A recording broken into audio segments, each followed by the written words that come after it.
Ici, la bière est encore aujourd'hui consommée avec beaucoup de modération. 9 litres par habitant et par an en moyenne, bien loin des 60 litres de certains pays africains. L'Éthiopie, 100 millions d'habitants, à majorité chrétienne, un Eldorado à conquérir pour les brasseurs étrangers. Le groupe français Castel était le premier à s'y installer. Il y a 20 ans, Castel est venu, personne ne frappait à la porte de l'Éthiopie, ni dans la bière, ni dans d'autres secteurs. Ça s'est complètement renversé depuis 5-6 ans. Tous les brasseurs mondiaux, Diageo, Heineken, d'autres indépendants viennent en Éthiopie, ce qui fait qu'aujourd'hui on a 6 ou 7 brasseurs qui font la concurrence. Avec l'arrivée de ces brasseurs, la consommation globale forcément a augmenté, multipliée quasiment par 4 en moins de 10 ans. Et dans un pays où la bière ne coule pas à flot, les sociétés éthiopiennes n'ont pas réussi à se faire une place.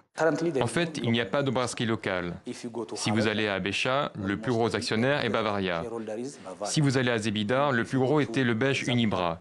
C'est désormais détenu par BGI Éthiopie, mais les actionnaires éthiopiens y sont très minoritaires.